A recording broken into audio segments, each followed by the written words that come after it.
Time to preview the last two games of NBL Round 8. This Sunday, it is the South East Melbourne Phoenix up against the Cairns Taipans, as well as Illawarra and Adelaide that can wait the whole weekend, each playing one game, watch everybody else play, and then finish off the weekend in style. Now, I've got a couple of best picks for these two games to hang around to hear what they are. The first game, South East Melbourne up against Cairns. South East Melbourne just threw away the game against Sydney on Friday. They were very close there and they led the game at every break. And then just the fourth quarter could not hold on to it. Sydney came storming back and they took the win. South East Melbourne have been doing pretty well lately. And interestingly enough, they are the second best defensive team in the NBL. I was one of the people at the start of the season thinking South East Melbourne are one of the worst defensive teams, and then teams are just going to score points all over the board against them. But they proved me wrong. They're the second best defensive team in the league, and they're proving that right now. Coming up against Cairns, Cairns are the worst offensive team in the league. So I don't see Cairns being able to put a lot of points on this South East Melbourne team, especially if we don't see Taran Armstrong and Tanner Groves come back into the fold.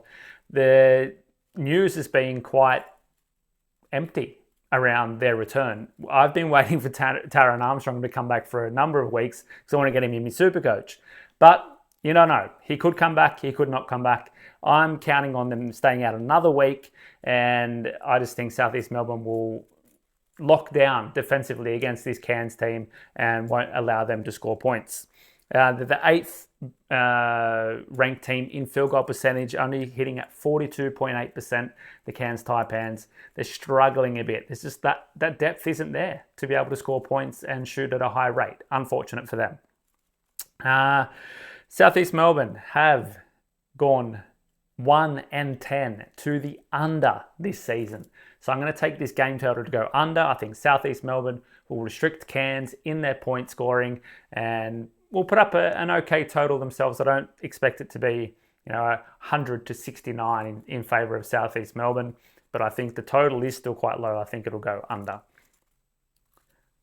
One player prop I do like in this game, it is Malique Lewis. He, since going into the starting lineup, is averaging 6.25 rebounds per game.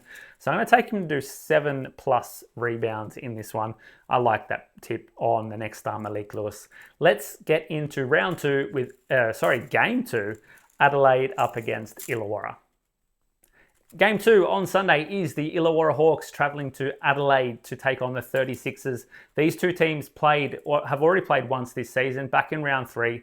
Adelaide handed Illawarra their first loss of the season, 102-100. And two players really stood out for them in that game. Kendrick Davis, 32 points on 61% shooting. Isaac Humphries, 17 points on 87% shooting.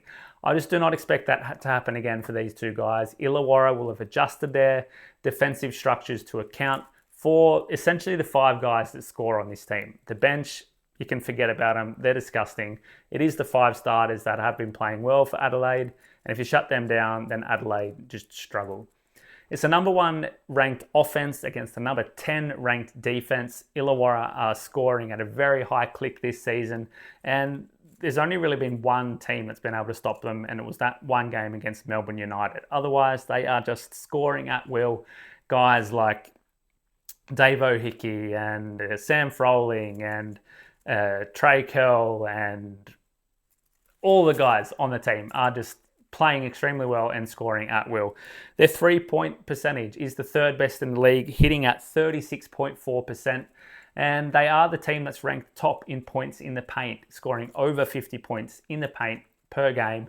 And they're coming up against Adelaide, who are ranked 5th in defensive points in the paint. So I think they'll be able to shoot from the perimeter and get in up against those depth or bench forwards and centers down low to score points up against this Adelaide team. Illawarra to cover the line, the total to go over, and I like Sam Froling to go over his points total in this one. Both can shoot from the perimeter and get down low. He's averaging quite high this season, and I think he'll score 15 plus points in this one. That's your NBL Sunday, your NBL weekend, all wrapped up. Check out all the videos on the channel. Like, subscribe, comment, let us know what you think, and have a good one.